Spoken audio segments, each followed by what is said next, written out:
تیل مہندی کی رسم ماہم کے اسکول کے گراؤنڈ میں انجام پائی۔ بارات کا انتظام ملن میرج ہال میں کیا جانا تھا۔ مہندی کی تقریب کے دوران ماہم کی طرح اشال بھی بجھی بجھی سی رہی۔ بارات والے دن صبح مزمل مسجد کے زینے اتر رہا تھا۔ ہزار کوشش کے باوجود وہ اپنی نظر نہیں روک سکا۔ نظر اٹھی، وہ ہمیشہ کی طرح کھڑکی میں کھڑی تھی۔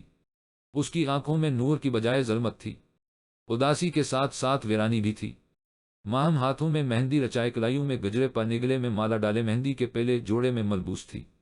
وہ من موہنی سی لڑکی ماں پارا لگ رہی تھی۔ یہ تو اس کا ظاہر تھا، اصل میں مہندی کی ٹھنڈک کے بجائے اسے تپش محسوس ہو رہی تھی۔ کلائیوں کے گجرے ہتھ کڑیاں لگ رہے تھی، گلے کی مالا پھانسی والی رسی جیسی تھی۔ پہلا لباس اس کے نزدیک اسے ماتمی لباس کی کیفیت میں مبتلا کیے ہوئے تھا۔ چندر مکھی کی طرح نظر آنے والی ماہم اس وقت اندر سے پارو نہیں بلکہ پارا پارا ہو چکی تھی۔ مزمل اور ماہم کے مابین کوئی میثاق، کوئی معاہدہ طے نہیں تھا۔ اس کے باوجود وہ دونوں اپنے اپنے محاذ پر مجرم بنے کھڑے تھے۔ کس نے کس کو مجروح کیا، یہ معامہ تھا۔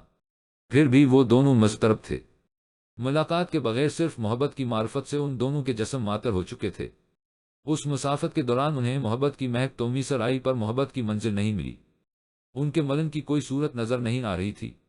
مہندی کی تقریب کے بعد سے ماہم کھڑکی میں مجسمہ بنی کھڑی تھی۔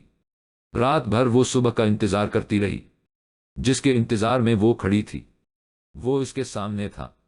وہ اپنے نکاح سے پہلے شاید آخری بار اسے دیکھ رہی تھی۔ مزمل نے بھی اس لمحوں کے اندر اندر صدیوں جیسا دیکھ لیا۔ اس کے دل میں پتہ نہیں کیا بات آئی، وہ واپس مسجد کے اندر چلا گیا۔ چند منٹوں کے بعد واپس آیا، ماہم وہیں کھڑی تھی۔ مزمل نے اسے ہمیشہ کی طرح ایک نظر دیکھا اور نظریں جھکائے اپنی گاڑی میں بیٹھ کر لاہور چلا گیا۔ اب جاگنے کی باری مزمل بیگ کی تھی۔ وہ رات بھر اپنے ٹیرس پر صبح کا انتظار کرتا رہا۔ کھلی کھڑکی کو دیکھنے والی مشتاق آنکھیں اس بار مزمل بیگ کی تھی۔ اس کے ذہن میں کچھ نہیں تھا سوائے اس کھڑکی کے کہ وہ جلد از جلد اس کھڑکی کو دیکھنا چاہتا تھا۔ نماز سے پہلے دیکھنے کی اجازت اس کو نہیں تھی۔ مزمل گردن جھکائے گلی سے گزر گیا۔ اس کے دل میں کھڑکی کا کوئی خیال نہیں آیا۔ اس نے خشوع خضوع سے نماز ادا کی۔ سب نمازیوں کے جانے کے ساتھ ہی آج پہلی بار حکیم صاحب بھی چلے گئے۔ حکیم صاحب کے جانے کے کچھ دیر بعد وہ حسب معمول اٹھا اور مسجد کے بیرونی دروازے کی طرف قدم بڑھائے۔ اسے کبھی بھی مسجد کی حدود میں کھڑکی یا کھڑکی والی کا خیال نہیں گزرا۔ اس دن بھی ایسا ہی ہوا تھا۔ مزمل نے سیڑھیاں اترنی شروع کی، نظر اٹھائی، کھڑکی کھلی تھی۔ ماہم دلہن بنی کھڑکی میں کھڑی تھی۔ مزمل نے ہمیشہ کی طرح ایک نظر دیکھنے کے بعد اپنی نظریں جھکا لیں۔ مزمل کی آنکھوں میں بجھے دیپ جل اٹھے، ہونٹوں پر مسکراہٹ لوٹ آئی، دل سے دھک دھک کی آواز آنے لگی۔ دل کی دھک دھک دماغ سے برداشت نہیں ہوئی۔ دماغ کہنے لگا، بیگ صاحب، کھلی کھڑکی کے پیچھے دلہن کھڑی ہے، خوش ہونے کی بجائے پتہ تو کر لو وہ کس کی دلہن ہے۔ دل نے حکم دیا، مزمل صاحب، نظریں اٹھاؤ اور دوبارہ دیکھ لو، میرا دھڑکنا بے وجہ نہیں ہوتا، میری دھڑکن زندگی کی علامت ہے، نظریں اٹھاؤ گے تو بے ادبی ہو جائے گی۔ دماغ نے جلدی سے میسج دیا۔ اسی لمحے دل نے بھی صدا لگا دی، مسٹر بری ختم، آپ عقل والوں کے ساتھ کھڑے ہوتے ہیں اور میں عشق والوں کا ساتھی ہوں۔ مزمل صاحب، تم نظریں اٹھا دو۔ مزمل نے نظریں اٹھا کر دیکھا۔ ماہم کے چہرے پر عجیب طرح کی مسرت تھی۔ وہ تھوڑی دیر اسے دیکھتا رہا۔ آنکھوں کی گفتگو سے دلوں کو سکون مل گیا۔ مزمل کو گلی میں کھڑے ہو کر مزید اس طرح دیکھنا غیر مناسب لگا۔ وہ نظریں جھکا کر اپنی گاڑی کی طرف چل دیا۔ بیٹا اندر آ جاؤ ختم، مریم بی بی نے بڑے اعتماد سے کہا، جو اپنے دروازے پر کھڑی تھی۔ مزمل گھر کے اندر داخل ہو گیا۔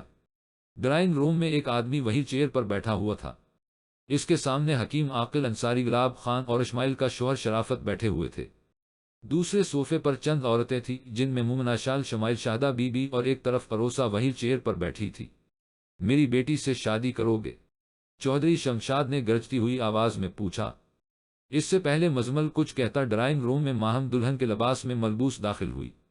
مزمل نے حیرانی سے چودھری شمشاد کی طرف دیکھا۔ میری بیٹی ماہم سے شادی کرو گے؟ چودھری شمشاد اسی انداز میں دوبارہ بولا۔ مزمل نے ماہم کی طرف دیکھ کر کہا، حق مہر میں کیا لکھواؤ گے؟ چودھری شمشاد نے بے دھڑک ہو کر کہہ دیا، یہ والی فیکٹری لکھ لیں۔ مزمل بیگ نے حتمی انداز میں جواب دیا۔ ماہم نے مزمل کی طرف دال یکھا۔ ڈرائنگ روم میں موجود سب لوگوں نے باری باری ایک دوسرے کی طرف نگاہ ڈالی۔ ان کے چہروں پر ملی جلی کیفیات تھی، خوشی کے ساتھ ساتھ حیرت بھی نمایاں تھی۔ حکیم صاحب، بسم اللہ کرے۔ چودھری شمشاد نے نکاح پڑھانے کا فرمان جاری کر دیا۔ حکیم صاحب، بسم اللہ کرے۔ پچھلی رات بھی چودھری شمشاد نے ایسے ہی کہا تھا۔